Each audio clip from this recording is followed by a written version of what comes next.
4 दिनों की प्रीत जगत में 4 दिनों के नाते, पलकों के पर्दे गिरते ही सब नाते मिट जाते हैं। भैया 5 गांव देना भी मुश्किल पड़ गया, और 5 गांव देना जब देना मुश्किल पड़ गया तब भगवान ने कहा शुरू करो महाभारत। शुरू हो गया। अर्जुन को भगवान ने गीता का उपदेश दिया, महाभारत का युद्ध प्रारंभ हुआ। 99 कौरव मारे गए और दुर्योधन को ढूंढ करके भगवान ने प्रहार करवाया, जंघा तोड़ दी। दुर्योधन पृथ्वी पर आकर के गिर गया, दुखी थी। अश्वत्थामा ने पूछा दुखी क्यों? मित्र बस एक बात की दुखी है, उनने मेरे पूरे भाई मार दिए, मैंने एक पांडव को नहीं मार पाया।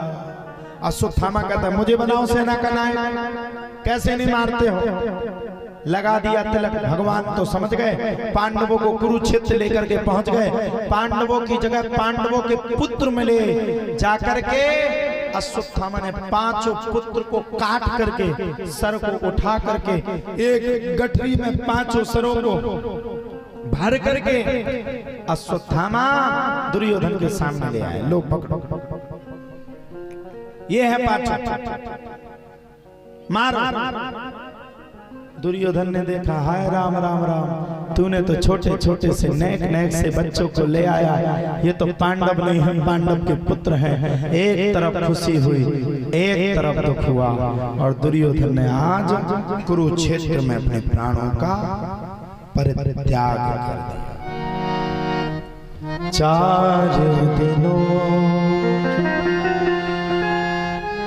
प्रीत जगत में, 4 दिनों के नहाते, पलकों के पर्दे गिरते ही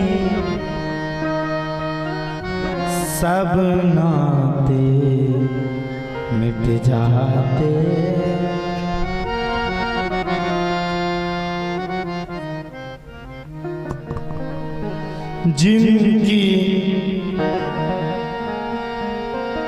जिनकी चिंता में तू रोता, वो क्या करते?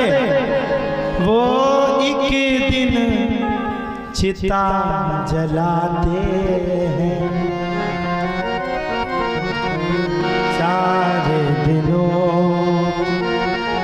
प्रीत जगत में, 4 दिनों के नाते।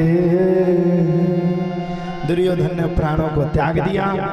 पांडव अश्वत्थामा को मारने के लिए गए, तो अश्वत्थामा ने आज उत्तरा के गर्भ में, अभिमन्यु की पत्नी उत्तरा के गर्भ में आक्रमण कर दिया। उत्तरा घबरा गई। भगवान ने अंगूठे के बराबर रूप धारण करके गर्भ में राजा परीक्षित की रक्षा करी। अश्वत्थामा के मुख से मणि को निकाला और चिरंजीव होने का वरदान दे दिया। बोले तू रोएगा फिर भी नहीं मरेगा, मरने के लिए तू तरस जाएगा लेकिन कभी नहीं मरेगा, कह दिया भगवान ने। और ये कह करके भगवान भीष्म पितामह के पास भी पहुंचे, पांडवों को राज्य दिया। भीष्म पितामह को भगवान ने उपदेश दिया, और आज भीष्म पितामह ने भगवान के सामने अपने प्राणों का परित्याग किया। बोलो सच्चिदानंद भगवान की। धीरे धीरे करके भगवान ने समस्त क्रियाओं को पूर्ण किया, और क्रियाओं को पूर्ण करने के बाद अब भगवान अपने धराधाम चले गए। कुछ समय के बाद पांडवों के ही वंशज चक्रवर्ती महाराज राजा परीक्षित का राज आया।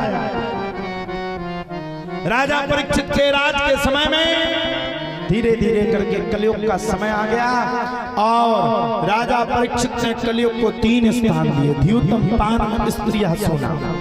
द्यूतम मतलब जुआ, जुआ में कलयुग का वास है। पान मतलब दारू, दारू में कलयुग का वास है। स्त्रियां सुनाम, जो अपनी स्त्री को छोड़ करके यहाँ वहाँ इलू फीलू करते हैं, या जो स्त्री अपने पति को छोड़ करके यहाँ वहाँ बातें करती है, उसमें भी कलयुग का वास है। कलयुग में सब गुण है, लेकिन एक गुण है, कलयुग केवल नाम आधार।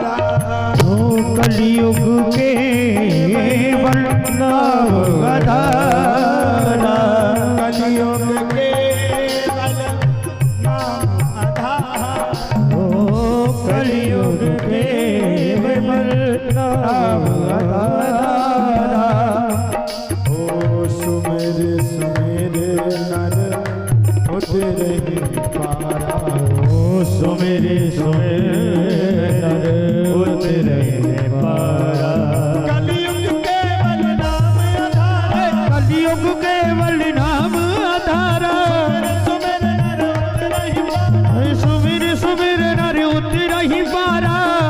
कलयुग केवल नाम आधारा। ओ कलयुग केवल नाम आधारा। ओ सुमिर सुमिर नर उतरहि पारा। ओ सुमिर सुमिर नर उतरहि पारा। सुमिर सुमिर नर उतरहि पारा।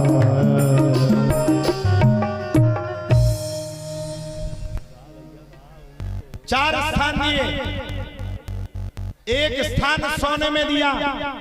राजा परीक्षित ने पापी मनुष्य का मुकुट धारण कर लिया, इसलिए कलयुग का आगमन राजा परीक्षित के ऊपर हो गया। कलयुग सबसे पहले राजा परीक्षित के ऊपर ही आ गया। बहुत से पशुओं को मारा वन में जाकर के, और समिक मुनि की कुटिया पर पहुंच गए। भूखे प्यासे थे, व्याकुल थे। समिक मुनि ने नेत्र नहीं खोले, इसलिए राजा परीक्षित ने मरा हुआ सर्प समिक मुनि के जाकर के गले में डाल दिया। समिक मुनि के गले में जब मरा हुआ सर्प डाला, तब सिंह मुनि को पता चला, और समिक मुनि के पुत्र सिंह मुनि ने राजा परीक्षित को श्राप दे दिया। हे राजा परीक्षित, आज से 7वें दिन तक्षक नाम के सर्प के काटने से तुम्हारी मृत्यु हो जाएगी। ततो भयत्याश्रम बालो गले सर्प कलेवरम। पितरम वीक्ष दुखार्थ मुक्त कंठो रुरोदः। श्राप दे दिया। राजा परीक्षित को जब पता चला, तुरंत घर का त्याग कर दिया और सुखदेव बाबा के पास पहुंच गए। धर्म रूपी नौका में जाकर के विराजमान हो गए और सुखदेव बाबा से प्रश्न करने लगे। बरियाने से ते प्रश्न कृतो लोक हेतो न पा। आत्मविस्मतः पुंसाम श्रोतव्यः दिशु यः परा। बोले म्रियमाणम किम कर्तव्यम। मरने वाले व्यक्ति के लिए कौन सा कर्तव्य करना चाहिए, ये प्रश्न पूछने लगे। राजा परीक्षित को सुखदेव बाबा ने बैठाला। रात्रि का समय हो गया, धर्म रूपी नौका में विराजमान हो गए और कथा भी वहीं पर विश्राम हो गई। सियावर रामचंद्र की